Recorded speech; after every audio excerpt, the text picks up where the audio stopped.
Everyone, आज मैं आपके लिए एक्सप्लेन करूंगी लेजेंड ऑफ ज़ेनु का एपिसोड नंबर 48। तो जैसा कि लास्ट एपिसोड में हमने देखा था कि यूशिन ने जोंग डाओ के साथ फाइट की और फाइनली अपनी हेवनली ट्रिब्यूलेशन मूव का यूज करते हुए उसे हरा दिया। जोंग डाओ जंग हारने के बावजूद भी यूशिन उसे पूरी रिस्पेक्ट देता है और फिर जोंग डाओ यान हुआंग के साथ यूनाइट हो गया। उसे पता चल गया था कि उसका रियल दुश्मन जोंग मू है और फिर ये लोग जंग का नाटक करते हैं, जिसे देखकर जोंग मू इनके जाल में फंस गया था। पहला तो उसे लगा था कि वो इन दोनों पर फतेह हासिल करके यान हुआंग पर राज करेगा, मगर बाद में उसे रियलाइज हुआ कि उसके साथ तो धोखा हुआ है, जिससे वो बहुत ज्यादा भड़क गया था। अब आगे तो हम देखते कि जोंग डाओ उसके अटैक को डिस्ट्रॉय करते हुए कह रहा था कि तुम यहाँ पर क्यों आए हो। जोंग मू देखता है कि उनके सिपाहियों पर फॉर्मेशन का यूज करते हुए हमला किया जा रहा है, जिससे उनके सिपाही बुरी तरह से घायल हो रहे थे। वहाँ पर जोंग मू का एक असैसिन था, जिसे देखते ही जोंगलिन पहचान जाता है कि यही वो बंदा है जिसे जोंग मू ने मुझे मारने के लिए भेजा हुआ था। वो कहते हैं, जोंग मू तुम्हारे इस असैसिन ने तो मुझे ऑलमोस्ट खत्म कर दिया था। अगर होली लॉर्ड मेरी जान नहीं बचाता तो शायद आज मैं जिंदा नहीं होता। मानना पड़ेगा कि तुमने काफी अच्छी चाल खेली। तुम हम दोनों में झगड़े लगा के खुद का फायदा करना चाहते थे, मगर अच्छा हुआ कि समय रहते हम तुम्हारी प्लानिंग को समझ पाए।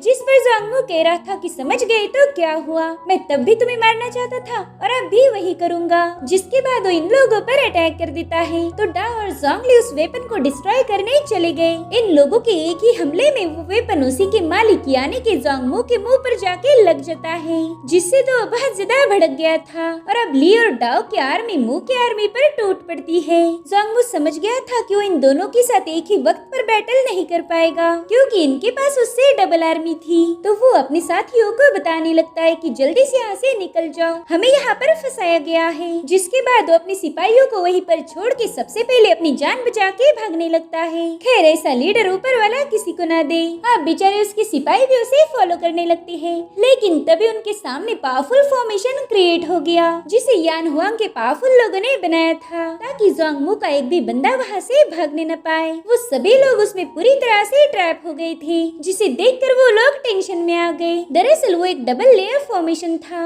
जिसे तोड़ना इम्पॉसिबल है, यानी कि ये लोग शिकार करने आए थे और खुद ही शिकार हो गए। अब शुई अपनी पावर्स का यूज करते हुए यान हुआंग के लोगों को साइड में हटा रही थी। वो दुश्मनों को चुन चुन के मारना शुरू कर देती है और इसी के चलते मुंह के कई सारे लोग मारे जाते हैं। तभी ब्लड थर्स्टी हॉल का बंदा अपनी डिमोनिक पावर का यूज करते हुए इस फॉर्मेशन को ब्रेक करने की कोशिश करता है, मगर उसके अटैक्स का कोई फायदा नहीं हुआ। जोंग मू कह रहा था कि तुम लोगों ने मेरे खिलाफ साजिश की है और तभी यूशिन उसके सामने प्रकट हो जाता है। वो कह रहा था कि हमने तो कोई साजिश नहीं की, बल्कि तुम्हारी साजिश का जवाब दिया है। इसे कहते हैं कि ईंट का जवाब पत्थर से देना। जोंग मू उसे देखकर कह रहा था कि तुम तो किन्यू हो ना, वाकई तुम बहुत शातिर निकले। तुमने खुद के फायदे के लिए इन दोनों को अपनी साइड कर लिया। अगर सच बताओ तो ये दोनों तुम्हारी तलवे चाट सकते हैं, लेकिन मैं नहीं। मैं इनके जैसा बेवकूफ तो बिल्कुल नहीं हूँ कि तुम्हारे जैसे दो कौड़ी की कल्टीवेटर को होली लॉर्ड मान लूं। मैं कभी तुम्हारे आगे सरेंडर नहीं करूँगा। जिस पर यूशिन कह रहा था कि ये डिसीजन तो तुम्हारा है, अब तुम चाहो तो एक पीस में यान हुआंग को ज्वाइन कर सकते हो,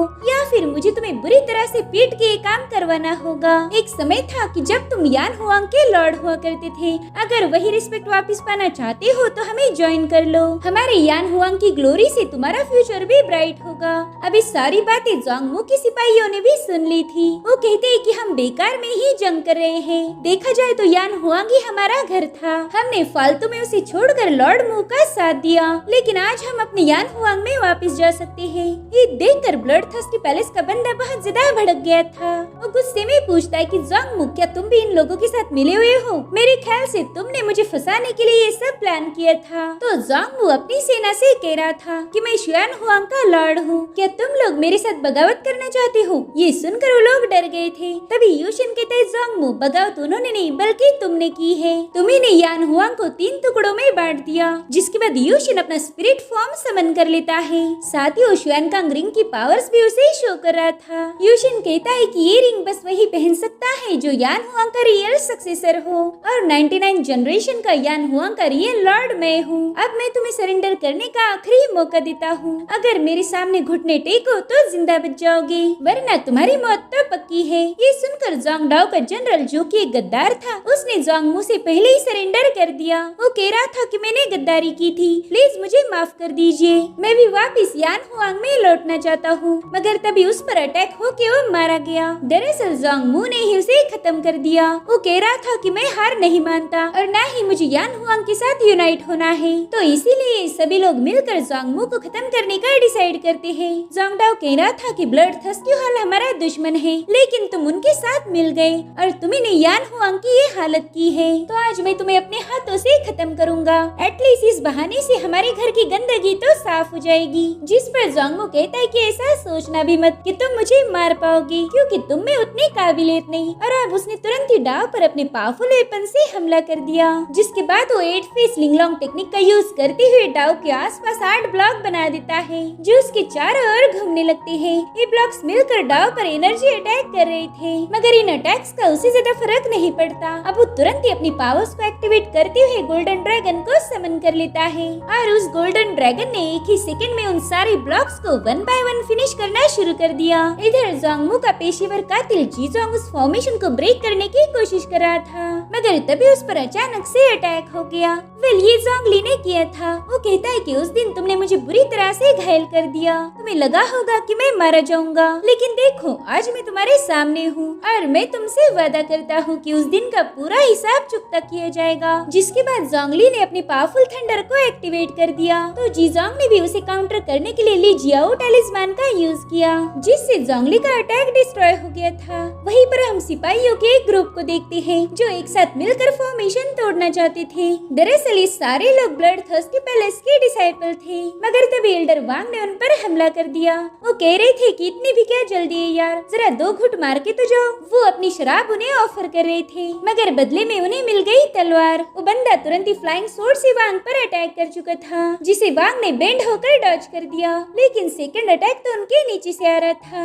और इसमें वो बाल बाल बच गए। उस बंदे से कह रहे थे कि यार तुमने तो बहुत ही गलत जगह पर अटैक कर दिया था, लेकिन एक बात याद रखो, अगर मैं मर गया ना तो तुम भी जिंदा नहीं बचोगे। जिस पर वो बंदा कह रहा था कि मैं मौत से नहीं डरता। जिसके बाद वो ब्लडी स्वॉर्ड मॉन्स्टर्स मूव को एक्टिवेट कर देता है। उसने वांग पर जबरदस्त हमला कर दिया। इधर वांग लास्ट मोमेंट तक शराब गटक रहे थे और फिर वो शराब पीते पीते ही उसकी स्वॉर्ड को डॉज करते हैं। यहाँ पर ऐसा सीन था कि प्राण जाए लेकिन शराब न जाए। उस बंदे को बता रहे थे कि मेरी शराब में इमॉर्टलिटी है, इसे पीकर मुझे बेरहम दुनिया भी खूबसूरत लगती है। जिसके बाद वो इधर उधर मूव होते हुए आराम से उसके अटैक को डॉज कर देते हैं, जिसे देखकर वो बंदा अपने फाइनल मूव की तैयारी कर रहा था, मगर तभी वांग उसके कंधे पर हाथ रख देते हैं। वो फुल टू टल्ली तो थे, मगर उन्होंने बड़े ही कूल अंदाज में उस बंदे की सोल को बाहर निकाला और बाद में उसे बड़े ही आराम से डिस्ट्रॉय कर दिया। वांग की इस मूव को देखकर उस बंदे के साथ ही बहुत ज्यादा डर गए थे। ब्लड थर्स्टी पैलेस का बंदा कह रहा था कि अगर मैं अभी यहाँ से नहीं जा पाया तो मारा जाऊंगा,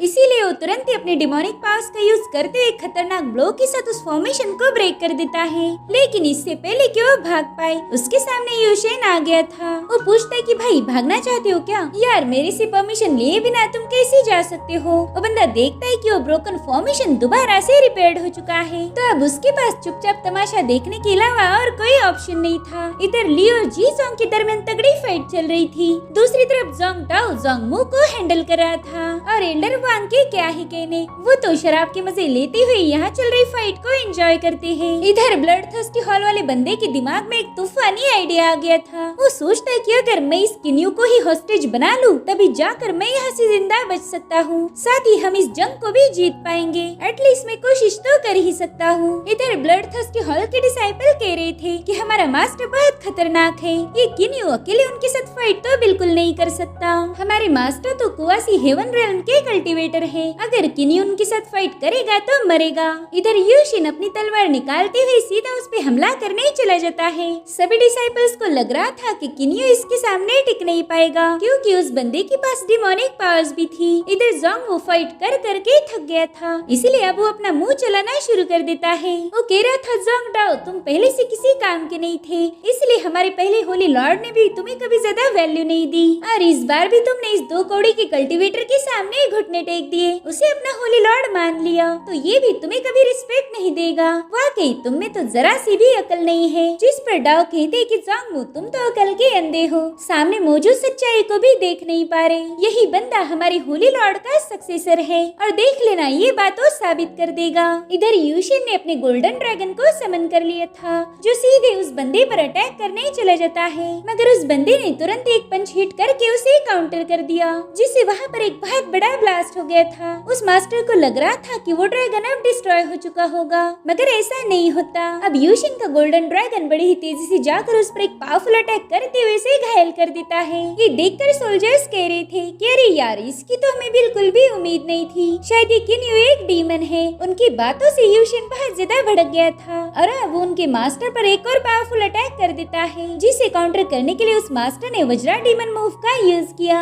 उसका वज्रा वेपन जाकर यूशिन के स्लैश अटैक को तुरंत ही डिस्ट्रॉय कर देता है और अब वो वेपन यूशिन की तरफ आगे बढ़ रहा था तो तुरंत ही डेलियो कॉल्ड्रन को समन कर लेता है। इस कॉल्ड्रन में पावरफुल अटैक्स को झेलने की एबिलिटी थी, साथ ही वो कॉल्ड्रन अपनी साउंड वेव्स को रिलीज कर रहा था, जिससे उस मास्टर की चमचों को तकलीफ होने लगती है। इधर वो मास्टर उस कॉल्ड्रन को ब्रेक करने के लिए उस पर अटैक करना शुरू कर देता है, मगर उस कॉल्ड्रन ने आराम से उसके पावर को एब्सॉर्ब कर लिया। यूशिन उससे कह रहा था कि तुम्हें क्या लगा कि मेरा कॉल्ड्रन बस एक मामूली सा मेटल है, रुको अभी तुम्हें उसकी पावर का पता चलेगा। जिसके बाद वो कॉल्ड्रन की साउंड वेव्स को रिलीज करता है, साथ ही यूशिन ने उसी को उल्टा कर गोल गोल घुमाते हुए इस बंदे पर अटैक करना शुरू कर दिया। वो कॉल्ड्रन उसे क्रश करने की कोशिश करती है, जिसे वो मास्टर अपनी पूरी ताकत लगा के रोक रहा था। साथ ही उसने अपने एक और मूव को भी एक्टिवेट कर दिया, जिससे वहाँ पर दो डिमोनिक फॉर्म्स आ गए थे और अब वो दोनों मिलकर उस कॉल्ड्रन को रोकने लगते हैं। लेकिन डेलियो कॉल्ड्रन एक खास मटेरियल से बनी हुई थी, जब यूशिन ने उसे रिफाइन किया था तब उसके भी पसीने छूट गए थे,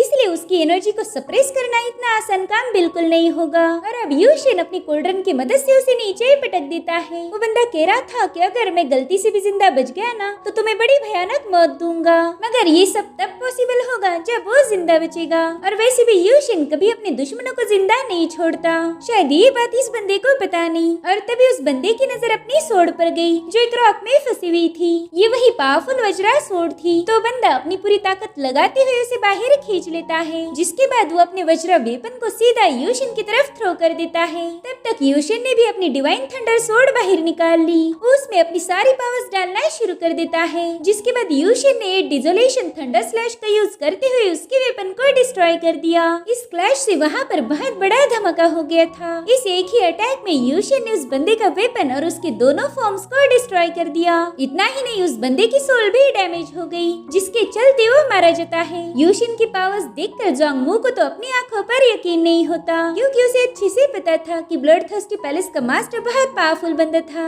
और यूशिन ने कॉल्ड्रन का यूज करके उसे खत्म कर दिया। तभी जोंगडाओ उससे कहता है कि शायद अब तो तुम समझ गए होंगे कि मैंने उसे as a holy lord accept क्यों किया। तुमने मुझे बोला था कि मैं बेवकूफ हूँ, लेकिन बेवकूफ तो तुम हो जो अपने सामने मौजूद सच्चाई को भी देख नहीं पा रहे। वाकई किन्यू में इतनी काबिलियत है कि वो यान हुआंग का लॉर्ड बने। इधर ब्लडथर्स्टी हॉल के सभी डिसाइपल शॉक थे, क्योंकि उनका लीडर तो मर चुका है। वो सभी मायूस होकर रोने लगते हैं, क्योंकि उन्हें पता था कि अगला नंबर उनका लगने वाला है। कुछ डिसाइपल तो अपनी जान बचाने के लिए वहाँ से भागने की कोशिश करने लगते हैं और कुछ लोग अभी भी फाइट के लिए तैयार थे। उन्हें लग रहा था कि वैसे भी मरना कंफर्म है, तो ऐसे ही क्यों मरे भाई, हम तो फाइट करके मरेंगे। उन्होंने वहाँ मौजूद सिपाहियों के साथ लड़ना शुरू कर दिया। तब तक यूशिन ने भी ऑर्डर दे दी कि ब्लडथर्स्टी पैलेस के एक भी बंदे को जिंदा नहीं छोड़ना है, उन सबको खत्म कर दो। दरअसल इसके पीछे एक वजह थी, इन लोगों ने यूशिन को डीमन बोला था और इसी इल्जाम की वजह से यूशिन पहले भी बहुत कुछ खो चुका है। तो अब शुई और बाकी के लोग फॉर्मेशन की पावर्स का यूज करते हुए उन सभी को फिनिश कर देते हैं। यूशिन ने यान हुआंग से ब्लडथर्स्टी पैलेस का नामो निशान मिटा दिया था, मगर अभी भी जोंगमू के साथ जंग बाकी है। पता नहीं वो अकेला अब यूशिन का क्या बिगाड़ लेगा।